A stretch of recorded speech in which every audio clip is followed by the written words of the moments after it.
And we are live. 3, 2, 1. This is Literary Roadhouse. One short story once a week. I'm Rami. I'm Maya. I'm Gerald. And I'm Anais. And today we have Rami Salem with us again. Welcome back, Rami. Hello. Hi, Rami. It's good to have you back. Thank you. Good to be back. I've never met Rami before. He sounds nice. It's very exciting. Thank you. So do you, Gerald. And Maya is also back from her first writers' conference. How'd it go? Oh my goodness, I'm still processing. My head is swimming. I felt like, you know that feeling when you've had so many epiphanies that it feels like a vice has squeezed your brain and is wringing it out. I have a little bit of that going on, and I can honestly say that I'm a different person as a writer than I was when I went to the conference. So it's been pretty huge. I did a YouTube video, and I just need to really process it and get a blog post out eventually to try to figure out all my thoughts on it. But it was pretty amazing, and I highly recommend it for anybody that's writing to look at a craft-based workshop. I also, okay, let's be honest. This story has homosexual themes. Rami, it wasn't you. Okay, the last time you were on here, the story had homosexual themes as well. I was going to say okay. I had the same thought. This story has homosexual themes, and I know us. So if you have small children, or you are not me as a parent, go ahead, turn this off, and listen when the little people are in bed, because most likely this is going to be rated explicit. If you haven't read The Start of the Affair by Nuruddin Farah and you don't know about the homosexual themes and feel like you're missing out, pause the podcast, go read it, and then come back.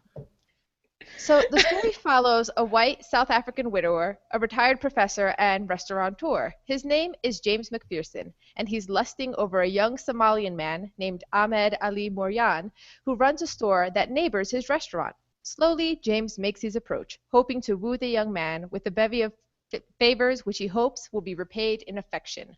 During the courtship, he learns of Ahmed's immigrant plight, the common fate of those like him, and the hardships of a side of Africa that James has little contact with. He also learns that Ahmed is the son of a notorious Somalian warlord. Ahmed moves into James' home, and after a year of favors and some form of companionship, the relationship remains unconsummated, and its ever-changing rules implicitly are understood by both parties. So, where do we want to start? Well, here's something interesting in your summary, Anais. When I was reading it, I didn't realize that James, the professor, was white. I don't think. Neither did I. Mentioned? Neither did I. I think it's an easy assumption given the gentleman's name, but given how names occurred and how many people take various names for various reasons, it wasn't an assumption I made either. If he is supposed to be white, I think that the characterization is off, because I don't think, given the characterization, that Ahmed would have been comfortable with him if he had been a white man. Now, before we get into the weeds, though, because we're just going to jump right on in there, aren't we? I think we should all figure out, just top level, how does everybody like the story? Do you like it? Do you not like it? Is it working for you?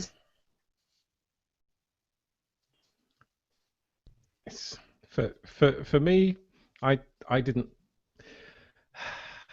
like it. No, I didn't enjoy it. It was blah blah blah blah blah blah. You know, this happened, that happened. It was, and I tried to sort of look around to see if I was missing some important stuff, and couldn't really find anything. So, nope, it's it didn't. Okay, so at least we have one naysayer there. Anybody else not enjoy the story? I think it's a realistic portrayal, maybe of how seduction might go. I felt pretty uncomfortable reading it. Yeah. For me, I love the story, and I was torn by it. You know, living the liberal lifestyle that I've lived, the way homosexuals are portrayed in other countries' literature a lot of times is problematic to me, but there was some core truths in there as well, and it was a very uncomfortable read. And about halfway through, I realized I was actually really enjoying it quite a bit, more than I thought on the surface, and it was making me think in a way that I was really enjoying. How about you, Anais?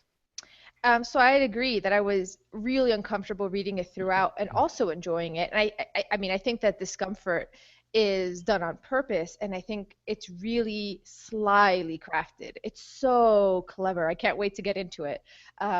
So I really enjoyed it for that reason. Like, I think the discomfort is on purpose, and it serves the greater message. I think this is an African story written for Africans too, which is something that I find very interesting, because one of the things that made me so uncomfortable about the story was the conflagration between homosexuality and pedophilia. Like, there was a predatory nature that was conflated within the story in the beginning that kind of made me uncomfortable and like got me off foot, but I recognized that though that's a really common stereotype in other countries, and then that idea was twisted. So in the end, it's hard to write gray areas very well. It's hard to write the middle, and I felt like in the end I it was more powerful for it. Okay, it like took this stereotype and then it twisted it so that you saw that the stereotype wasn't what you were thinking up front. At least for me it did, and that was enjoyable. But right up front, that stereotype made me so uncomfortable as a bisexual woman from the U.S. on the West Coast, living a liberal lifestyle, who's marched in those parades, to all of a sudden see that conflation, like instantly got my hackles up and made me like resist the story. And then slowly he brought down my resistance, and it was brought down in such a well-crafted way that I just have to say the author's freaking amazing. Yeah, it's funny. I didn't. Strangely, I didn't feel uncomfortable reading it. I didn't like what James was doing, and targeting this poor Somalian trader, this young man. So I didn't feel uncomfortable reading it. It just, yeah, I certainly didn't like the main character. I didn't like the way it was going. And you're right, Maya. It at the end it showed that although you think he's predatory, the young Somalian guy actually has the control in the relationship, and so that was good to see. But I don't know. I think it was all very sort of superficial for me. Yeah.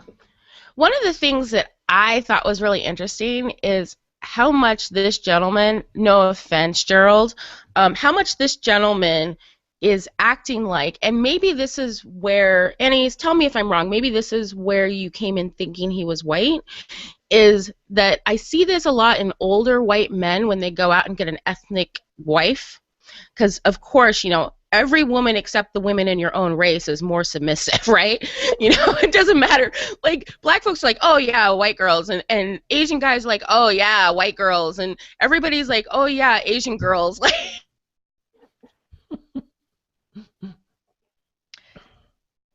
there's this thing that they do where it's like they use their money and their power and in a way to get this wife, and then you see them like 5 years later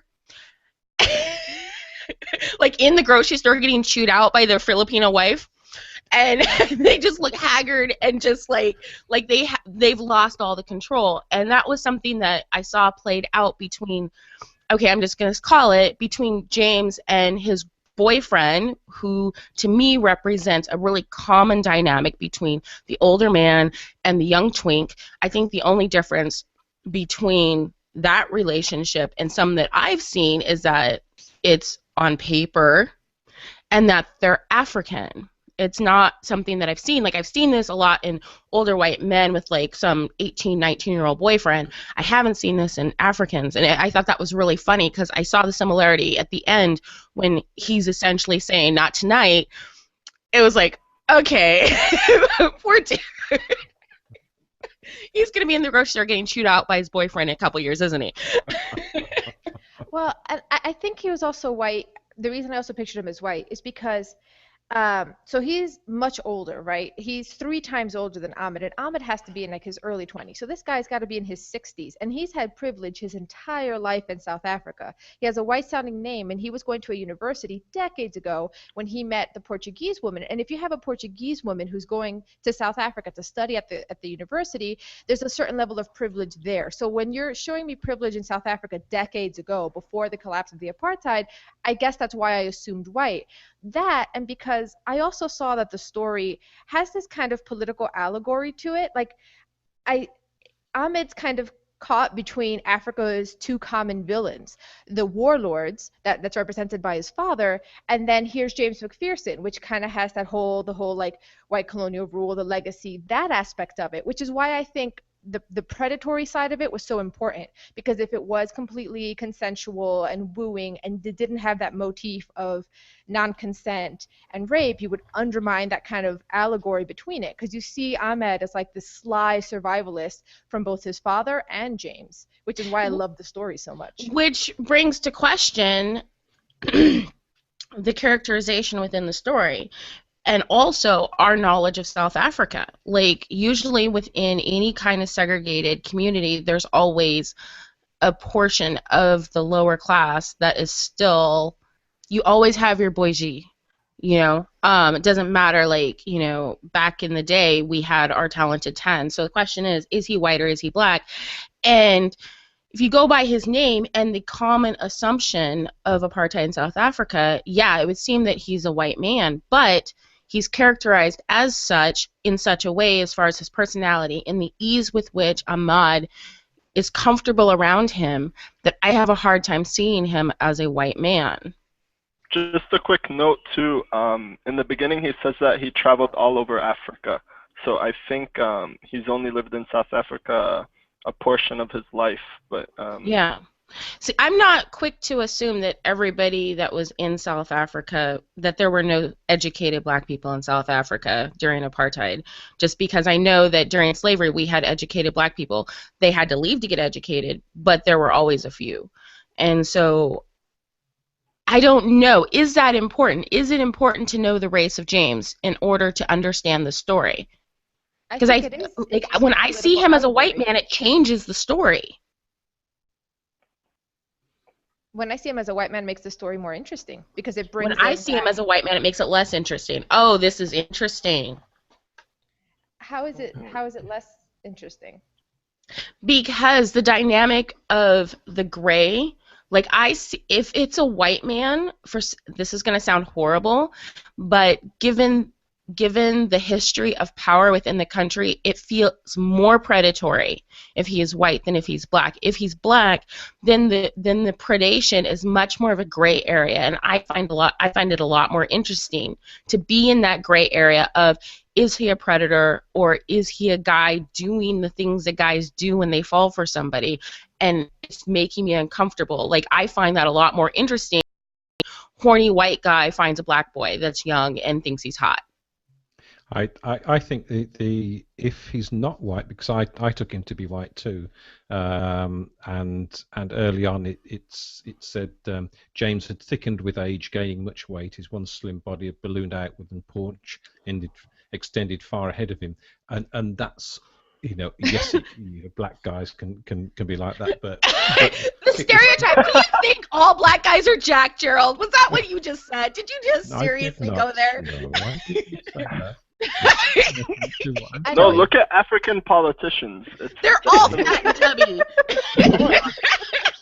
Yeah, I've worked with tubby African guys, so yeah, I know they exist. This conversation is going over good really quickly. Rewind. Oh, we can't.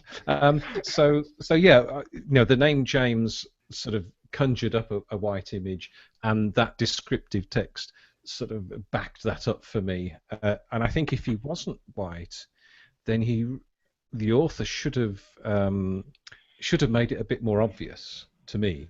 But And not just just that, me. but I would add on, even if he was black, it's still plenty predatory, because as he's going about wooing, you see plain as day how all of his moves are calculated. Like, I do Oh, this, I I'm not get saying this it's not favor. predatory. I'm saying it's the Mm. more interesting predatory. It's much more of a gray area. It's not quite so hit me over the head with it and just obnoxious predatory. I mean, it's pretty obnoxious predatory when you find out that your intended boy toy is his father's a Somalian warlord, and your first thought is, yes, so he's stuck here with me. Like, when that's your Hey, takeaway, dudes think that way. I'm sorry. predators I've think that way. known enough dudes in my lifetime. Dudes are like totally like, you give them too much credit. Now I'm the one telling you that you give men too much credit, Annie. Well, that's interesting How that did that this was his happen? reaction, though, because if I were to like learn this information, I would think, okay, I better, watch what I say around this His guy dad's because gonna at kill any me. point, exactly. Like, I don't know why that wasn't a concern for him. Well, obviously his dad wasn't that involved. I mean, he'd been in Yeah. various jails and stuff. I think when you've got, 12 sons and 3 daughters, each individual child takes on a little bit less importance. You can afford to lose a few. Hmm. I suppose. That's nice. You can afford to lose a few. Right? Well, like you say, it's going nowhere good. Yeah, plus, Sorry. like I said, the political allegory that is underneath it, which I don't think is the main point of the story, but still having that duality between those two villains of the warlords and the sort of historical white legacy and all of that came with that, just makes it that much more interesting, especially when you see how, you know, he understands. I just can't agree with you, Annie's. We're just gonna go around and around Yeah. on this. How is it more interesting? It's so just obnoxious. I feel like if he's a white guy who's a predator, it's such a stereotype that it just borders on obnoxious for me. But it's interesting because you see how Ahmed, who's then kind of representing the typical victims of both of these villains of Africa, how he survives both. You see that sly way where he like gives just enough, holds his hand, but doesn't locks the door when he goes in the bathroom. Like, you see that sly survival instinct. We're not going to agree on this.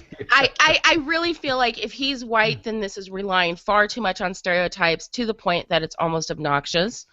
And maybe it's because I'm American and all us black folks in America, most of us have white last names, that it didn't even dawn on me that he might not be black. Exactly. Yeah. Yeah, because we're used to hearing white names on black people. And, depending on where you are in Africa, it's similar because of colonialism. There's a lot of white names on black people. And so it just wasn't something that really came to my mind. And now I can see that it can be read both ways. And if it's read one way, I like the story more than if it's read the other way, which is really fascinating to me right now, because I just have this emotional bristle against the idea of him being a white man, because if he is a white man, it's such a stereotype. I would much prefer to see a black man acting predatory towards another black man than yet another white guy acting predatory towards another black man. I just find it very just annoying on a core level. Is there anything else in the story that you guys found fascinating? I also found that Ahmed also began changing as he was getting the favors from James. He then started going less to his store. So he was then maybe using the fact that James was attracted to him for his own ends. So yeah, just sort of dangling James on a piece of string, just doing enough to keep him interested, but not going full tilt into the relationship. Did anybody else have a feeling when they got to that point in the story that was like, uh-oh, he's been spoiled? Like he ruined him? I think he was being spoiled, but I don't think his character, I mean, I could be wrong, of course, but I don't think he was that complex to have a sense of like trying to manipulate James. I think it was just his survival instincts kicking in, where it's like, okay, here I have an opportunity for food and shelter and, you know, to be safe, so I'm just gonna go for it. I don't know if maybe in the back of his mind he was thinking, oh, I'm gonna try to take advantage of this guy and try to lead him on and give him just a little bit and things like that. Yeah, I think of it almost like a teenage girl when she's first recognizing that, like, she's getting attention but not fully understanding it and having control of it to be able to direct men. So, you know, I remember being a teenage girl and wearing short skirts on the bus and just getting a kick out of how uncomfortable men were, because it was obvious I was a kid and it just made them really creeped out. And I could have used that, but I didn't have, like, I was still young enough that I was too innocent to understand how to use that to my advantage. And I kind of see that in Ahmed. Like, he reminds me of a young person who's getting things, who has this power, doesn't fully understand it, but it's comfortable. And what I found interesting was when he didn't have anything, he was this hardworking person. The minute he had things, the minute he had physical and monetary comfort, he became lazy and disappearing. And, you know, it's funny, he's written like a wife, which I think is really cute, actually. You know, because you bring over your wife and, like, she's never had anything, and then you give her all these monetary comforts, and then all of a sudden, you know, she's lounging around watching TV all day. It's such a stereotype. Very good that you're not a man saying that. It's right. Is that a symptom of gender, though, or that he's from a third world country? You know how they say, like, first world problems. Third world country. I think it's coming from a third world country, and then all of a sudden being comfortable. You know, yeah. I think it's funny because I see guys that do this, that go overseas and get, like, a third world wife, and then they bring her back and they're so excited because she's so hardworking and she takes such good care of him, and then a couple years later they're like, let me out of this house. And so, like, I kind of chuckled when I was reading it because I was like, uh-oh. You know? I think it's interesting that both Maya and Rami, or actually I'm not sure if I'm understanding Rami correctly, but that he isn't complex, that he isn't doing this on purpose. He's sort of the teenage girl thing. Because for me, a big part of the enjoyment was seeing him as knowing very well what he's doing, because that's what undermines sort of the villainous, predatory aspect of James, black or white. The fact that Ahmed understands and is playing him is what gave me this sense of pleasure. I was like, you go, Ahmed, you play that man. No, I saw Ahmed as a very innocent creature. Maybe I'm being naive, and James was purely the predator here. I didn't see Ahmed as completely innocent, but I saw him as doing some of this stuff on an unconscious level. I saw him as recognizing that things were a little weird, but that he was really comfortable and that he liked spending time with James. By the end of the story, he damn well knew what was going on. And I, you know, by the time that he was getting massaged and he got an erection, I think, like, at that point, like, he knew what was up. But no, but wait, that was inadvertent. That was inadvertent, right? Yeah, that was inadvertent. And you know what? I've raised a son. I know they can get hard-ons from anything, but still. There goes the rating. Into the toilet. Oh man, this conversation. Yeah. Plus, I see Ahmed as very world weary when he tells his story of how he got from Somalia to South Africa, all the things that happened to him, the incarcerations and the rapes that he denies, but we all know. Yeah, I agree. Like, that's one of the reasons why I don't think he was entirely innocent. I just think that he wasn't consciously saying, this guy likes me, I'm going to do this, this, and this in order to get what I need. I don't see that in Ahmed. Yeah, if he's not consciously doing it, then I don't think he's like a perpetrator of it. I mean, but I know that if someone is giving you comforts and you've not had comforts for a really long time on a subconscious level, it can totally trigger your survival instinct. And that can come off being almost predatory in a way on an unconscious level. So I'm not going to deny him that. I'm not going to say like he has no power. Plus, as a woman, like the few twinks I've known, they all are the ones holding the cards. They're all holding the cards. What's a twink? A hot, young gay guy that looks really young. Okay, thank you. Usually has an older boyfriend. Okay, thank you. You're like, okay, I didn't need to know that. Move on. I kind of just used context clues, but thank you. Yeah. Okay, so this has been really interesting because this story, I feel like we're almost having to dissect two different stories now. Yeah. Yeah. It's like, Yeah. where do we proceed from here? Because it is such a separate reading of the story that I do almost feel like it's two different stories, which in and of itself is extremely interesting. How did you... I was going to say it's like 4 stories because there's is James black or white, and is Ahmed innocent or cunning? And then any combination of that, you know? Yeah, but I think they're dependent on each other because I think if James is white, you almost have to read Ahmed as more cunning in order to be able to read the story without a sense of disgust. Yeah, and whereas if James is black, you can read it with a lot more gray area without being viscerally disgusted by the racial dynamic. I think if you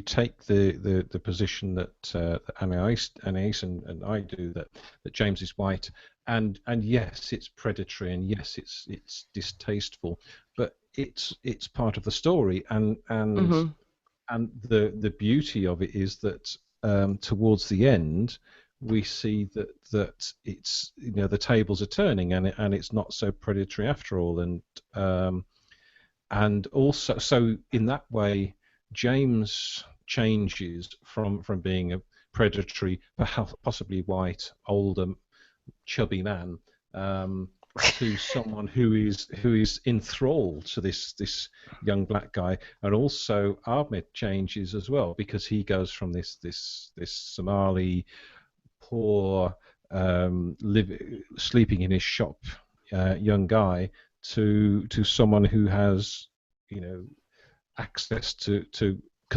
in the area considerable wealth, and also is now beginning to use that. I think he's, you know, he doesn't have to go to the shop anymore. He just lounges around watching TV. So they've both changed in different ways. They've both sort of gone to how they started. So I have a question for you two that think James is white. How do you feel about about his characterization throughout the story? I mean, he's gross. He's very gross. and he's obvious, because remember when he goes to the dentist, the other dentist immediately recognizes what he's doing, which I thought was interesting. It's like... Well, I think the other dentist is also a gay man, isn't he? Yeah. That's the sense that I get. He strikes me as being in the know. Right, but again, there's one thing to be gay and to go out there looking for consensual, loving relationships, and another thing to be gay and then assume, like, oh, there's some predatory shit going on here. Look at you. But when you've got a 60-year-old guy walking around with an 18-year-old boy, like, and you're a gay guy, you know what's up. You're like, oh, you're the daddy. Like when there's that big of an age difference, I don't think there's a lot of, like, is this a mutually consensual, equal power relationship when the dude's 30 years older? The fact that the dentist is kind of like, what does the dentist say? He's not not my type. Right, not my type. I wouldn't play it that way. Just be careful, but keep doing it. Like, there's no sense of disgust of, like, what are you doing? You know what I mean? Like, it's kind of I don't think there would be. I mean... I don't know. Just thinking back to the gay guys I know, they wouldn't be like, oh, well, he's too young for you. Well, I know millennial gay guys, so I guess millennial gay guys are more like, oh no, it's about love and you shouldn't, you know. Yeah, that's like, you know what I mean? Like, I think they would be more disgusted with the situation. Yeah, I'm thinking back to my friends in college, and they wouldn't have been that disgusted. Mm-hmm. What were you gonna say, Rami? Sorry, I was saying I agree with you that I don't think Ahmed would have been as welcoming or accepting of the attention or this relationship if James was white. I think he'd be more guarded and skeptical. And I think this is the point where we really have to think about the author's intentions, because if the author intended for him to be a white man, then I have real issues with how he was characterized throughout that story as far as accidentally portraying him as a black man. As far as his personality and how he interacts with Ahmed and the other people that work for him, I felt like he was most distinctly African. And so it's interesting. I would like to know, I wish I could talk to the author to know how he meant for James to be perceived, because it really makes me wonder. Well, if we're talking about author intent, then I see. So I don't see. He might be white, but that it just might be unskilled. No, I don't think the author is unskilled, considering, well, because I read it so slightly. No, just as far as the character development. I feel like his character development sounds like a black man. Right, but his name sounds like a white guy. And his education level, if you abide by the idea that, during that time period, most likely he wouldn't be that educated, but at the same time, there are lots of educated black people in South Africa. Going back, way back, they might have left to get their education, but they are there. And so now it's just wondering, like, this gray area, the fact that 2 of the people on this panel say he's black and 2 of the people on this panel says he's white, points to me that there's something wrong. Well, okay, so what I was going to say is, so to me, James isn't characterized as black. He's not like a white American, because he's still African. So he still has some of the African culture in him, because he, has traveled all over Africa and he was raised in South Africa. But he's still very ignorant of a lot of things. The first conversation he has with Ahmed shows that, I mean, it could just be a difference in class. It could be that James is black and has never experienced anything like that. But I think if you're an author and you're going to hit all the stereotypes of what it is to be white and privileged in South Africa, then you need to go out of your way to say, no, James Macpherson is black. If you're going to be hitting all the bells of like, oh yeah, 40 years ago he was still privileged. But here's the thing, this story isn't written for Americans that are looking at African stereotypes. This story is, at its core, it feels at its core like an African story. And so our stereotypes of Africans are influencing how we read the story. And those stereotypes may very well be very different from the stereotypes that Africans have about themselves. I've known a lot of really heavily educated Africans, South Africa, and other areas that are educated going back years, even during apartheid. They traveled and they were sent elsewhere to get their education because the education was crappy where they were at. And so for me, I don't necessarily have that stereotype. And so when you say he's hitting the stereotype bells, for me, those bells aren't there. I was just going to add, there's nothing that I noticed in the story that indicated that he lived in apartheid South Africa. He just said that a few years ago, James bought a restaurant in South Africa, but that he's lived in other countries too in Africa. So it's just such a glaring question, the fact that half the panel reads the story one way and half the panel reads the story another way. I guess that we can just leave it. It's actually making me want to ding the story a little bit, because I feel unclear. Yeah, though I just want to say to Rami that I think the story does clearly say that he lived through the apartheid, because James Macpherson did the seminal work on the Frontline State War of Attrition against the apartheid regime. So right, you can study it without living in South Africa. Yeah, but if he's in his 60s, then what you're saying is if he didn't, I get what you're saying, that he's a black man who lived outside of South Africa, is what you're saying? Yeah, he's a professor. He studied that. He didn't participate in it. The same way I can do a seminal work on apartheid. Yeah. I don't know. It seems to me like he's South African. He went to school there. That's where he met Martha. All I gotta say is there's a whole lot of gray area in this story, and it's unclear. And the fact that it's unclear is a problem. Because half the panel should not be reading the story a completely different way than the other half of the panel. Like, that's interesting, but it's also a little bit problematic. And it might be that we are Americans reading this for the most part. Well, I mean, Gerald's from the UK. Rami, you've moved around quite a bit. But still, we're a little bit Western in our sensibilities, and we're still reading the story two different ways. And maybe he wants us to have that in clarity. Maybe he wants us to read it two different ways. Because since it's unclear, it leaves room for us to fill in that blank spot with our own thoughts. You know what I mean?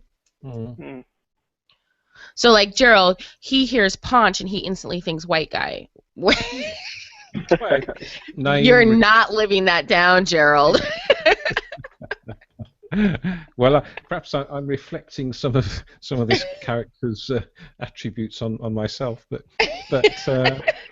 it's, you know, his name, the fact he's a retired professor in Johannesburg, and the paunch. It's, you know, all says white guy to me. I didn't even think about it. Yeah, and meanwhile, for me, I didn't even think about it. I saw how comfortable he was, how comfortable the other people were around him. They didn't treat him with any sense of discomfort that you would have, you know, white and black and boss and not boss. Like, there was just a comfort there. And when he met Ahmed, his way he reacted to him, I just automatically assumed he was black. No, that is so weird. It says early on that he didn't have much to do with the restaurant that he bought. Because he's a professor. Well, yeah, he seldom interferes with the business side of the restaurant, allowing the manager, a Moroccan, full authority to deal with most problems. So they don't have to deal with him. They don't, you know, they can feel comfortable because he's just sitting in a corner. I would still be uncomfortable. Like, in that situation, if I was a young black guy getting, like, hit on by an older white guy, I would be really uncomfortable. No, I think what he was talking about is his interactions with other people. Like, he didn't really interact with his employees. Like, he just let them run the restaurant. I don't know. It's such a weird question. Do we want to stay on this, or do we want to move on? Let's move on. Yeah. Yeah, let's move on, because we're not going to agree on this. It's just such a weird question to me, and it's so fascinating. I'm going to be thinking about this for a really long time. I was not expecting that. So what do you guys think about the pacing? I mean, let's get more technical. How did this story feel to you as you were reading it? Yeah, for me, I thought it was paced well. I think at no time did I think it was lagging or going too fast. It was, you know, he's obviously a very good writer in that respect.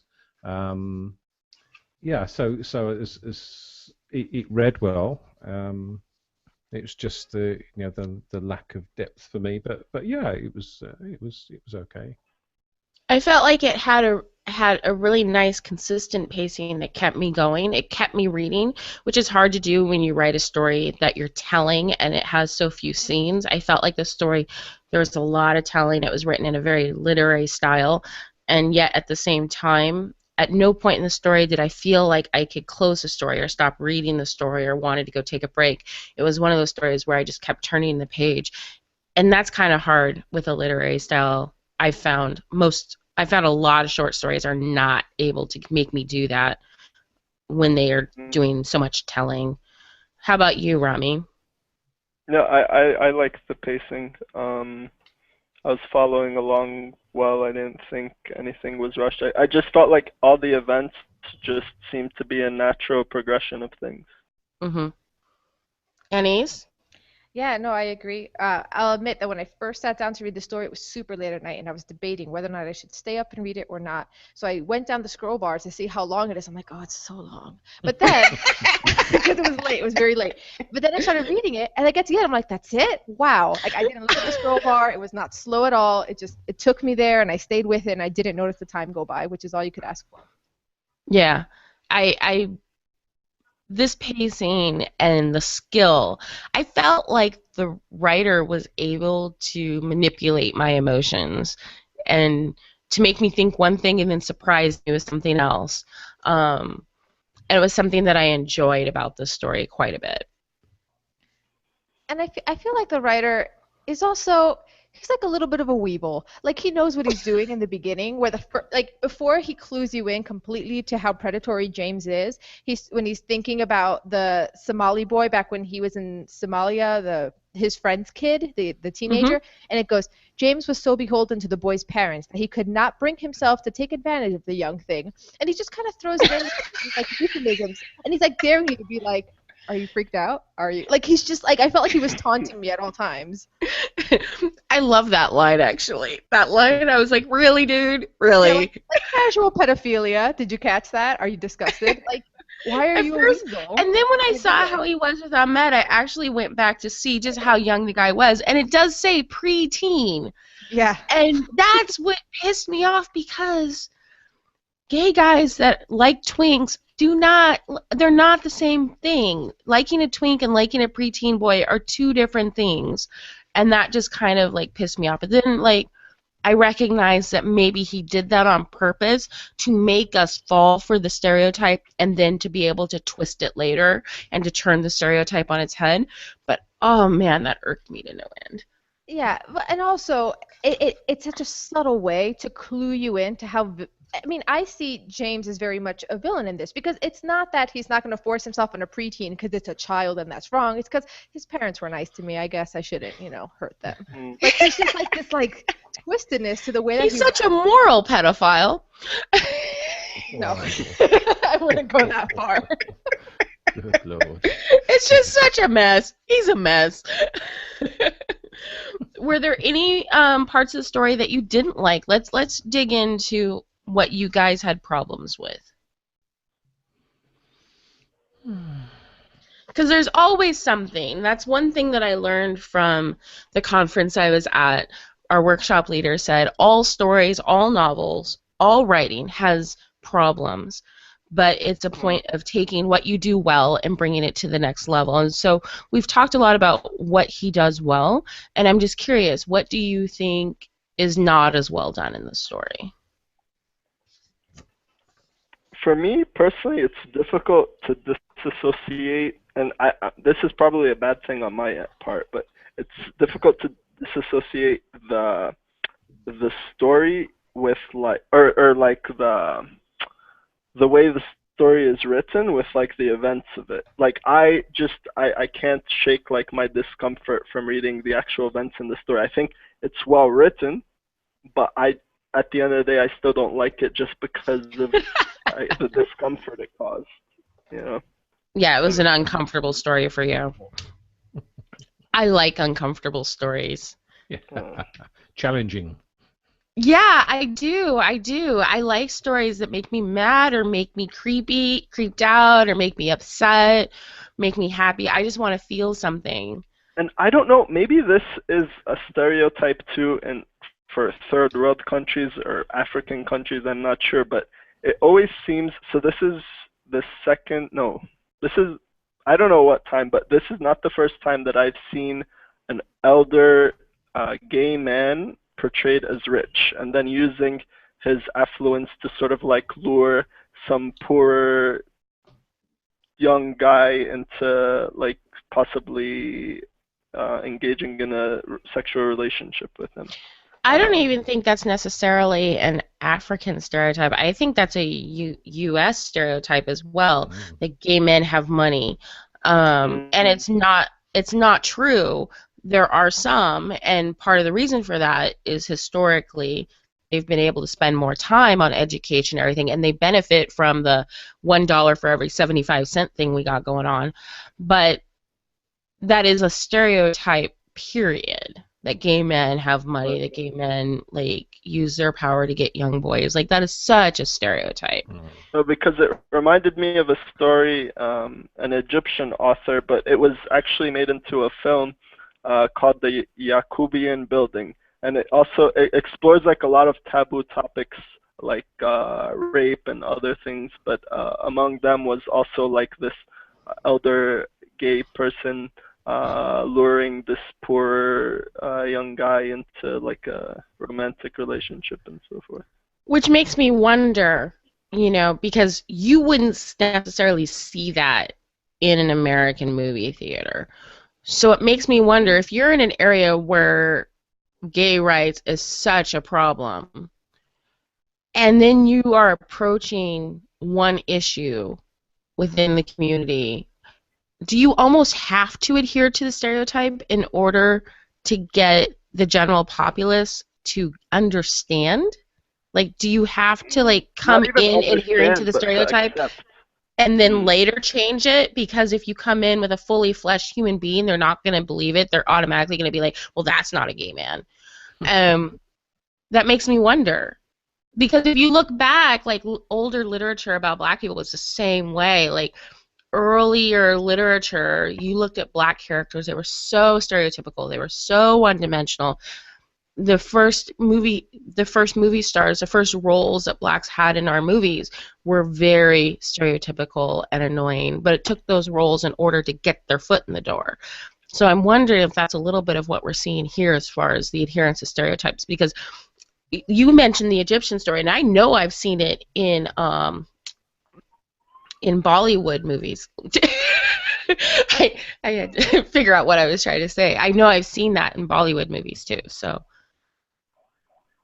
Yeah, I think a writer using that sort of stereotype then makes it a failure, because you, as a writer, you should be challenging misconceptions and portraying people as they should be, as normal people, and not writing a story that is a cliche. So in that respect, I think I don't know. I think if there is a preconception that gay men are attracted to younger guys like that, and will then use whatever power and or money that they have to ensnare these younger guys, then I think that's a very poor depiction of that sort of character. yeah, I think if you're going to use a stereotype in order to bring the audience in order to get their buy-in, that at least by the end you need to have turned that on its head. You need to have broadened it, widened it, enlightened in some way. Otherwise, you're just perpetuating that. Yeah. Any thoughts? No, yeah, I'd agree. I mean, I think my discomfort initially in the story wasn't even so much about James. It was meta. It was me with my own beliefs being like, why are you perpetuating this whole like gays or pedophile thing? Like that bothered me initially before I got into the story, because yeah, it was sort of perpetuating a stereotype. But then as the story went on and I began to just sort of enjoy it for what it is, and I think because I saw more about Ahmed and the way that he sort of slipping around that, it didn't bother me as much. Though I just had a thought now, and maybe I'm being too cynical, but I wonder if the whole point of Ahmed not because if Ahmed hasn't consummated, is it just because he's gay but not attracted to James, or is it because he's not really gay but he knows what he can get out of this by playing the part? Because if you read it the second way, very cynically, then it's almost like he's an extra hero for also not giving in to the actual act. But I think I don't want to read it that way, because I guess I don't want to put that on the author. I do think Ahmed is gay. Yeah, I think that he's probably not wrapped his head around it enough to make the first move. I think it's like, okay, when I went on a date with a femme and we both stood at the door trying to figure out who was going to open the door, it was that kind of situation. Neither of them were making the first move. And by the time they did make the first move was made, he was already pretty much turned into a wife and just not, is less exciting because they'd known each other too long. I kind of read it that way, where neither of them made the first move. But if either of them had made the first move earlier on, then they would have. Yeah. Yeah, like I'm saying, I think he is gay but not attracted to James for reasons described in Paunchness. But but I'm just saying, if you look, yeah, like if you paunchy men can be attractive. Yeah, right. Yeah. I've dated some paunchy men. Well, keep them. I won't fight you. But you heard of the bad man. Did you really just say that? Got it. No. Oh, wonderful. I guess what I'm saying is, So yeah, I do read it as Ahmed being gay, but playing this the way he wants to play it. But if you start looking at it more cynically and critically, and you think to yourself, this is not presenting James as a gay man very well at all. The only redeeming aspect is the way that then Ahmed is portrayed. Unless you see Ahmed as actually not gay but playing him, then all of a sudden it's kind of anti-gay, which I don't like. So I guess it's why I didn't read it that way. Yeah. Um, I have a hard time looking at the story and seeing and finding fault with it. For me, the only real fault is the lack of clarity. There are a couple places where it's just unclear. And I didn't necessarily see that going into the story, but after the discussion, I think it's become more clear to me that there are places that are unclear. But I thought the technique was really well done, and I liked the majority of the story. And he made me like the story despite initially not wanting to like it due to content, which I'm kind of opinionated and moralistic, and that's hard to do. Do we want to rate, or do we want to? I think so. Yeah. Great time. It feels like we're all winding down. It feels like we've all accepted that we're all going to read it completely differently and disagree even on what the actual story is, which is a little crazy to me. I don't think we've ever had that happen. I don't think we've ever had that happen. Just another comment. I didn't on I guess like Ahmed's sexual preferences and so forth.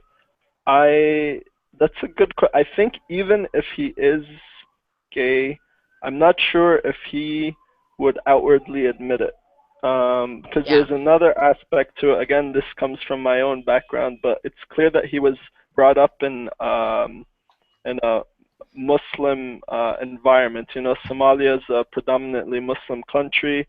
His name is definitely a Muslim name, so is his father's. And his fear of dogs, his inability to admit that he was raped in prison and so forth. So that's also like another sort of area or aspect that was playing into his character for me. I definitely agree. One of the things that I thought was really cute that totally made me chuckle was the description of Marta. Because here's this gay man, so what kind of woman does he get?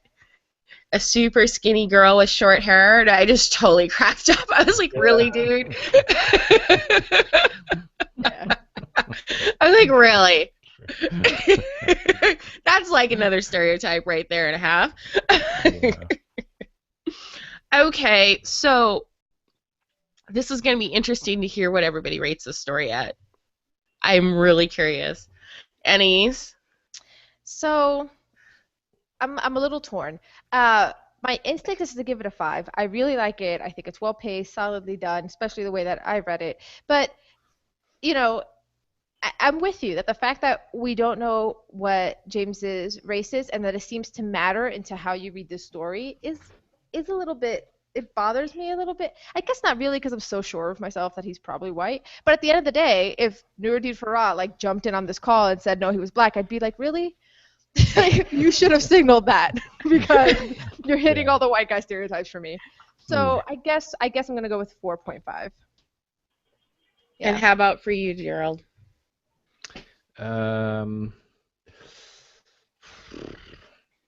Yeah, I'm torn too. I don't.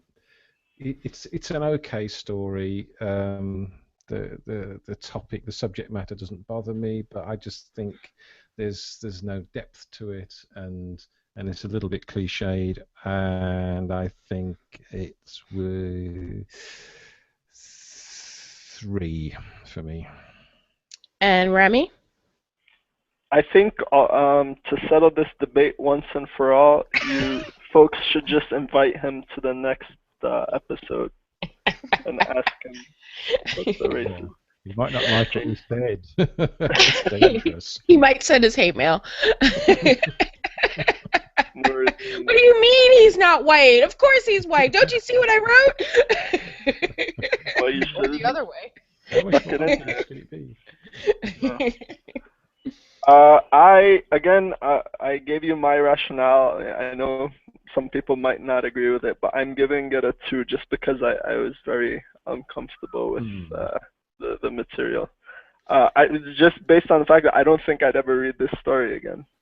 Just like how it's written. Fair enough. Some things, you even said some things might be in there just for like shock value or intentionally to like discomfort someone. So. For me, it's funny because I'm torn as well. I love this story. I went into it fully ready to give it a 5, like straight up 5, solid. And I still love this story, but the fact that there was uncertainty and the fact that he probably was white, and just because I know Anais reads things really close, and, he may very well have been. But the fact that, it was unclear that half of the readers read the story a completely different way from the other half of the readers, and that one of the readings would have relied more heavily on stereotypes than the other, I gotta ding him for that. So I'm gonna give him a 4, but I'm definitely rereading the story. I'm also adding him to my to-be-read list because I think I really like this writer. Okay. And just real quick before we get into the game, listeners gave The Empty Family by Colm Toibin 5 Bradberries. Yay, go listeners. Okay, so it's time to choose next week's story. I'm hosting the game, but first, what stories do you want to read next week? I'm going back to the New Yorker and a new story that's not long been up. It's called 5 Arrows by Heinz Insu Finkel. I guess I'll go next. The story that I'm tossing into the ring is Sonny's Blues by James Baldwin. And Rami? So I'm currently reading 1984, so it made me look into George Orwell more, and I would like to suggest a very timely piece given the recent hoopla over the killing of Cecil the Lion. So this story is called Shooting an Elephant by George Orwell. Which reminds me, my piece as well, James Baldwin's birthday was on Sunday. He would have been really old. So we have 2 very timely stories. Yeah. So the quiz is true or false, and I'm keeping this no trivia, nice and simple, nice and random. I'm gonna say. So you're throwing me a bone, is what you're saying? I'm throwing you a bone. Yeah.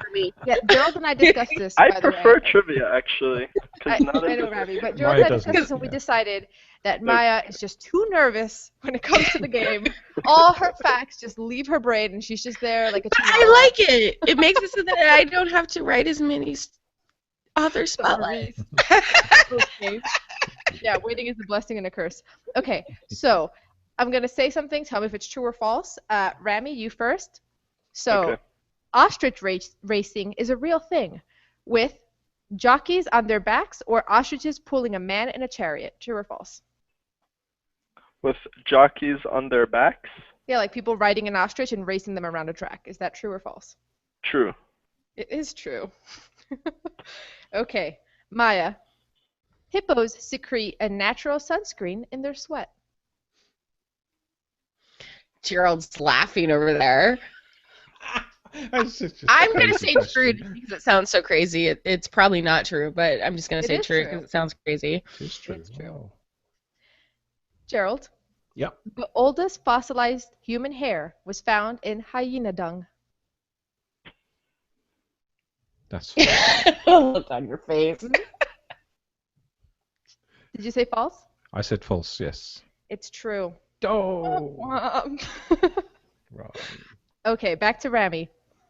Elephant families are patriarchal. False. It is false. He knows his elephant facts. Mhm. Cool. Rule the world, lady elephants. Yeah. Maya. Crocodiles have sweat glands on their tongue. I couldn't hear you. Have what glands? Sweat glands.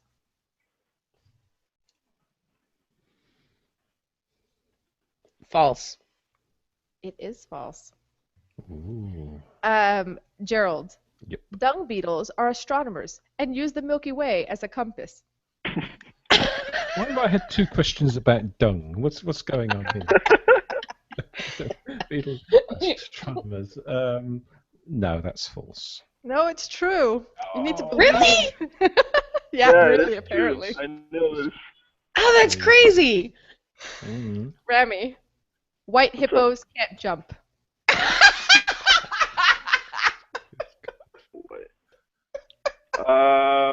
True. It is true. I didn't even know there was such a thing as white hippos. Hippos can't jump. Yeah. That is so funny.